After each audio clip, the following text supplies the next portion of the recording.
بمجرد زرت رزد گلبارس کاروان کمرخان بر پرس اوفیس کرکوک یا دسته نافچین کردستان اندر ویریم و کردستان کدش کرکوک پاک راست خود گل مدام تازی بحث کم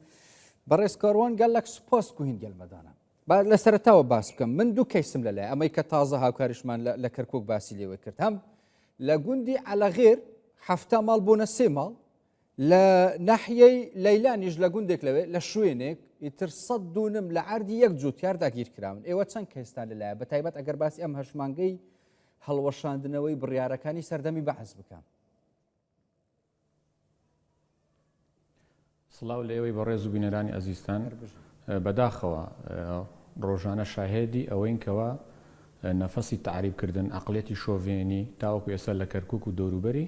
کاری خۆی کردووە و تاوەکو ئێستاکە هیچ ڕێگریەکیان نییە زۆر بە ئازادانە بەردەوامن لە تعریبکردن و لە داگیرکاری زەویزاری جوتیاران کەیسەکان زۆرن لە لەیلان هەمانە لە داقوق هەمانە ئەمە کە ئاڵین لەیلان مەبەسمان تەواوی گوندەکانی سنوورێتی یا داقوق ئیسە لە لەیلان کە ڕێژەکە کەمترە وەکو لە داقوق ڕێژەکە کەمێک کەمترە لە سەرگەڕان لە سنووری قەزای دووبس ڕێژەکە ئێزگار زۆرە یعنی هیچ گوندێک نییە کێشەی بۆ دروست نەکەن گوندی وهەیە کێشەکەی لە ڕووی یاسایەوە تەواو بووە چارەسەر بووە بەپی بڕیاری ژمارە 29 ساڵی 2012 تاوەکو ئێستا نەڕۆشتە بواری جێبەجێکردنەوە بەداخەوە یعنی لە دوای 2023 کە کورد گەڕایە بۆ سنوورەکە جوتیارانی گورد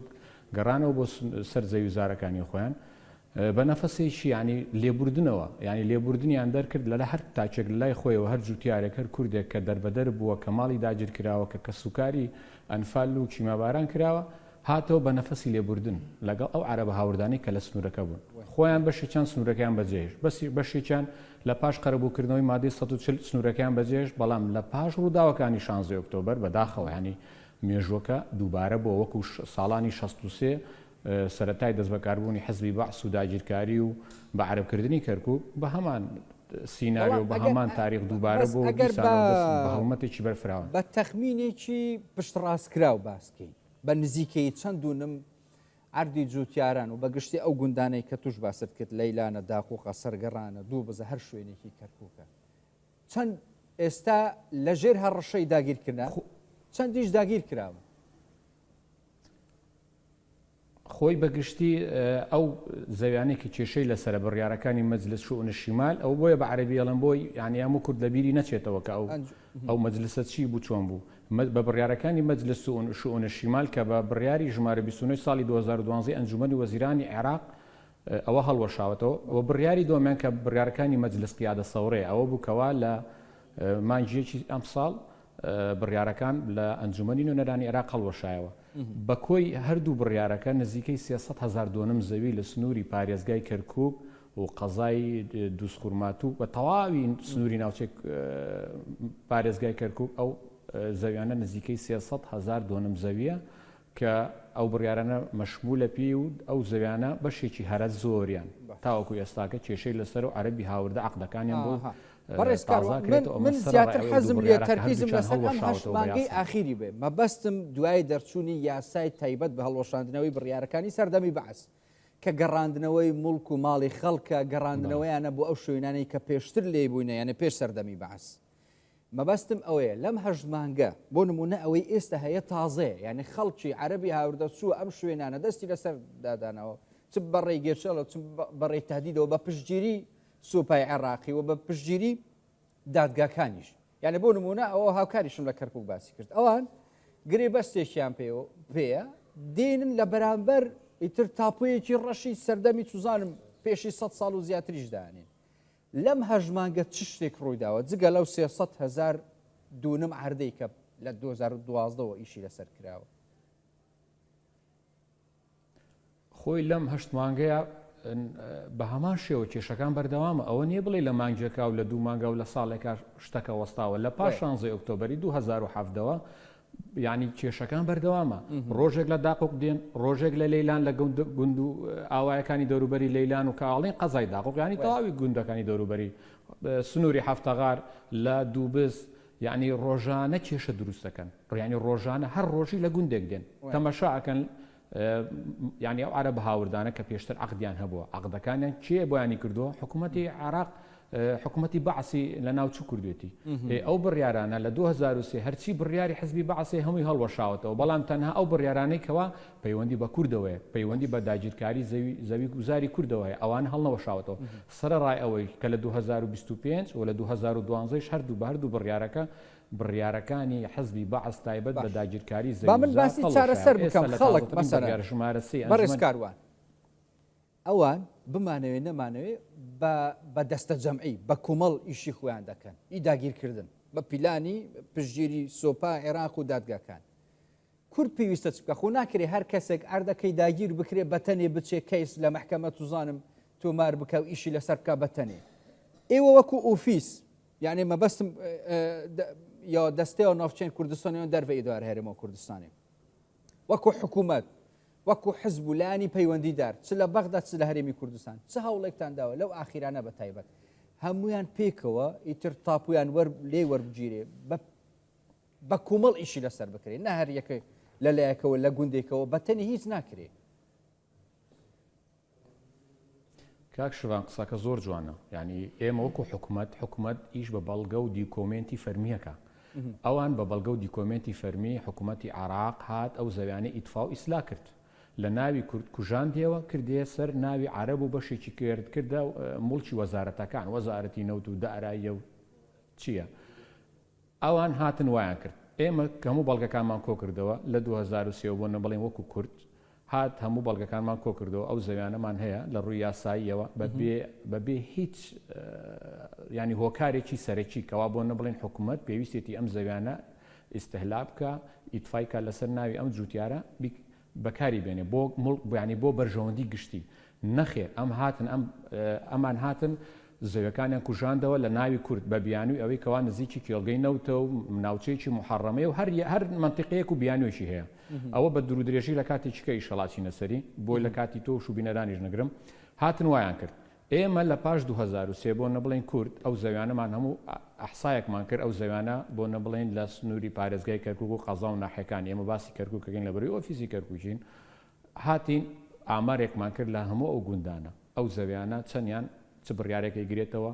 چەندێکیان ئیتفا کراوە چەندێکیان ئیسلا کراوە هاتین ئامارمان کرد بۆ نەبڵێن لە سنووری پارێزگای کەرکووک کە ئەوە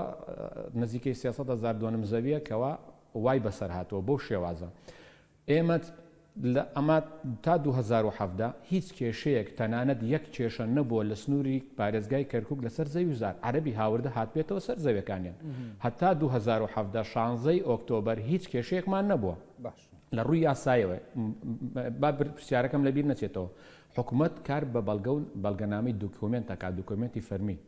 بە ئەوراقەکە ئێمە ئەوراقەکەمان کۆ کردەوە وتمان کاکە ئەو زەویانە ئاهوایە یەک عەرەبی هاوردە نەهات وتمان کاکە ئەو عەرەبە هاوردانش ئەو بەپێی مادەی 140 بەپێی یاسا و دەستوری عێراقی عەرەبویان بۆ دانراوەتە ئەوانی کەەوە هاتوونە زەویزاری کوردیان داگیرکرەوە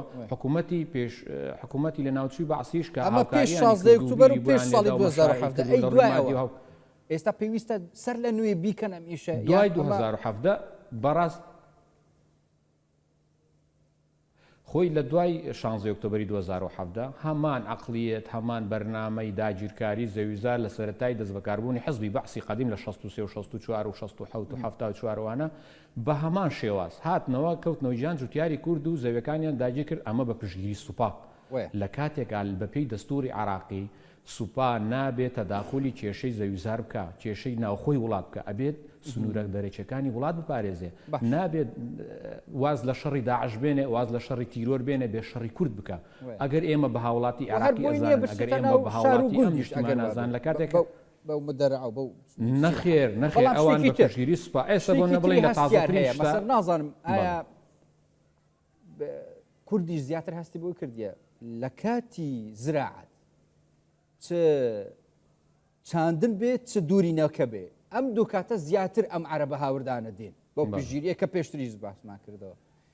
چون ئیش لەسەر ئەوە بکرێ بە تایبەت لەم دوو کاتە هەستیارە ئیتر کورد ئیشی خۆی بکات جوتیار ئیشی خۆی بکات بەرهەمەکەی بدورێتەوە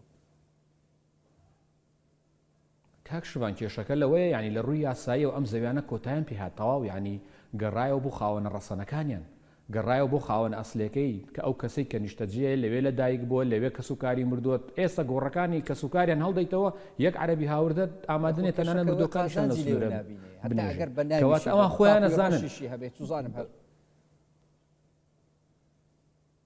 خۆی ئەزانیت چۆنە ئەوەیەکەوە ئەمە عقلێتێکی شۆڤێنی هەیە بەڕاستی پێ بڵێم هەتاوەکو ئێستاکە ینی کورد لە حکوومەتتی عراق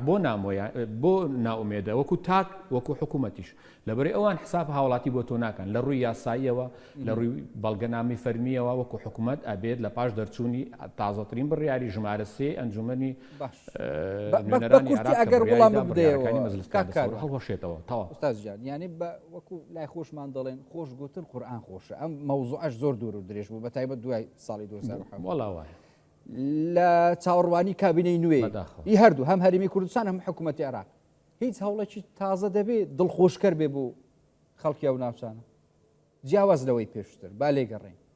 خۆی کاکشوان ئەگەر مەجالم دەیتێ بەس ئەو ڕستەیە تاواکەن لەوەی پەیوەندیدارە بێکەوە لە دەست بەکاربوونی کابینەی نوێ ئەبێت کورد مەرجی سەرەکی هەموو حزبە کوردستانیەکان ئەبێت هەم مەرجی سەرەکییان جێبەجێکردنی مادەی 140 بێ لە هەنگاوی یەکەمات جێبەجێکردنی بڕیاری ژمارە 29 ساڵی 2012 کە تایبەتە باڵوەشانەی بڕیارەکانی مەجلس شوونی شیمال و بڕیاری دووەمیان کە تایبەتە بە بڕیاری ژمارە 3 ساڵی 2025 هەڵوەشانی بڕیارەکانی مەجلس قیادە سەورە کە ئەم دوو بڕیارە لە ڕووی یاسایەوە چوو بواری جێبەجێکردنەوە 100% کێشەکان هەل نابێت ئەوە جیاوازە بەڵام بەشێکی هەرە زۆری کێشەکان لە سنووری ناوچە کوردستانەکان هەلە بێ و ئەو عەرەبە هاوردانە جاریچکە ناتوان بگەڕێنەوە سەر زەویزاری کورد و ماڵی کورد دەربەدەرکەن و سوپا بتوانێت پشگیریان کار لە کاتێکدا سوپاس بە ئاشکرا پێشێلی یاسا ئەکا یاساشکێنی کردووە تەرفگیری کردووە لە نێوان کورد و عەرەبە جیاوازی کردووە کەواتە